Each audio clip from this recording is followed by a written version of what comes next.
Welcome everybody to my very first episode of Lore Explorer, my brand new show for the All for Geek Alliance.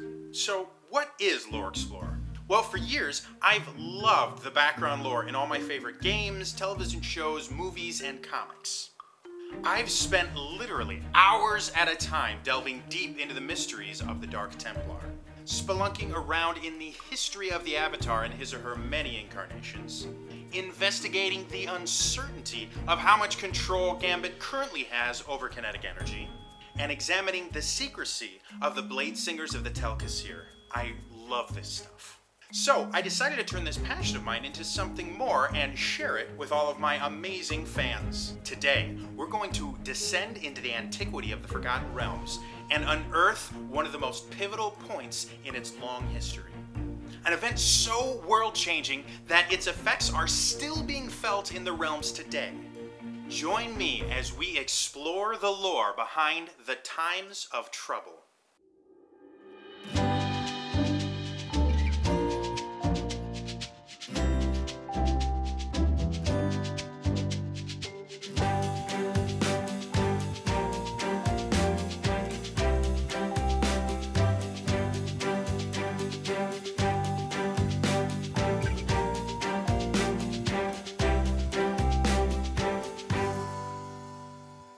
First things first, what are the Forgotten Realms? The Forgotten Realms are a campaign setting for Dungeons & Dragons created by Ed Greenwood. Literally millions of adventurers have explored this amazing world on their tabletops, in books, and in video games, and it is currently going through a world-changing event called the Sundering. We're going to look a few hundred years before that, in a period called the Times of Trouble, or sometimes known as the Avatar Crisis. Water. Earth. Wrong avatar. The avatar to which I'm referring is the physical incarnation of a deity. Now, it all started with a pair of tablets. Wrong again. These were the Tablets of Fate. These were where Ao, the Overgod, wrote out which domains each deity ruled over and designated the higher, intermediate, and lower pantheons. Two of the gods, specifically Bane, the greater god of tyranny, strife, and hatred, and Merkul, the greater god of the dead, theorized that these tablets held some of Ao's power. They decided to steal them and hide them in the mortal lands of Faerun to weaken Ao. Ao was not amused. He got all the gods together and tried to get them to fess up as to who stole his tablets. All right then. Which one of you took the tablets? Don't you lie to me. I know where you live. Just you wait until your father gets home and hears about this. Surprisingly enough, none of them spoke. So, he decided to banish them to the mortal world and force them to live in the bodies of their avatars. He basically did the same thing my mother used to do when I got too wild, which was told me to go play outside. Oh, for the love of me! All of you just get out! Go play with the mortals and don't you come back without my tablets! This caused some massive problems. First of all divine magic, which is the kind of magic clerics use to heal and turn undead, stopped working unless the cleric was within a mile of their patron deity's avatar. Turn undead. No, really, turn undead. Did I forget to put the batteries in this thing? What the Bahamut? Also, since Mystra, the goddess of magic, was now mortal, no one was overseeing the weave. The weave was basically what wizards dialed into to cast arcane magic. With no one at the helm, arcane magic went crazy, sometimes getting super powerful or less powerful, sometimes hitting the wrong target, sometimes doing nothing at all. Magic missile. Is this thing up? Oh!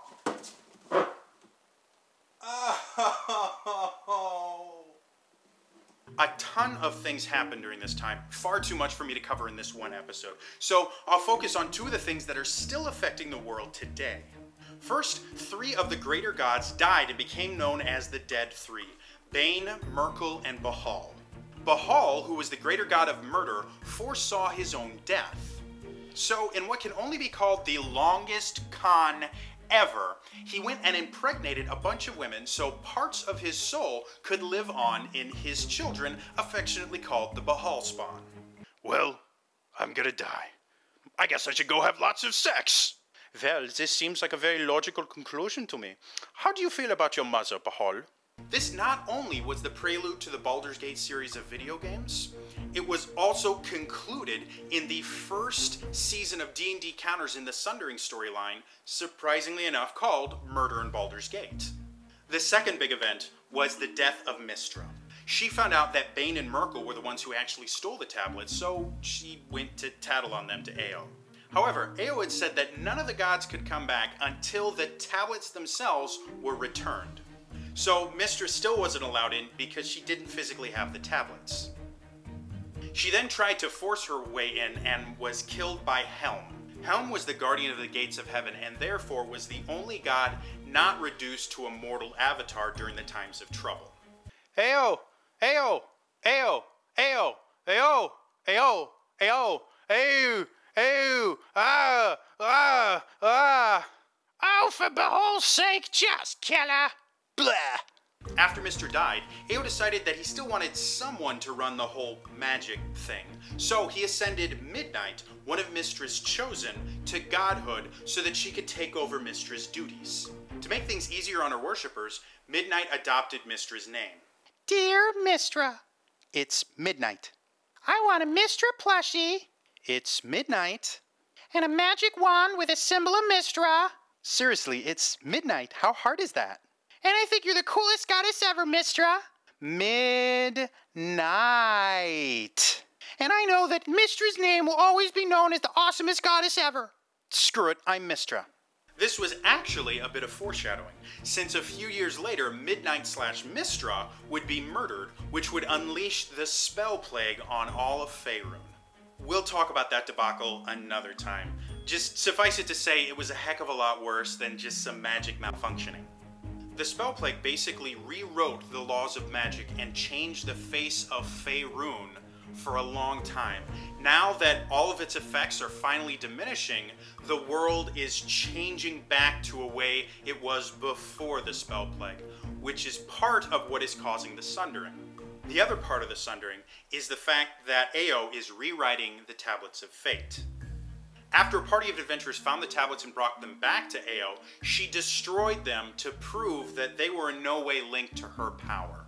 Well, that's all the lore I have time to explore this week. Obviously, a lot more things happen in the Times of Trouble than I can cover in one episode. So, if you're as interested in this as I am, you should check out the Avatar series, starting with Book 1, which is called Shadowdale. Links to the Amazon page for it in the doobly-doo. As always, please like and share this video with all your lore exploring buddies, and please subscribe to the channel for more lore. In the comments below, let me know what your favorite world-changing event has been in any of the worlds that you enjoy.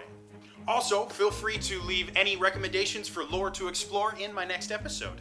If you have some free time, check out the Plot Hook In, where we talk about the GMs that control and tell the stories of these worlds.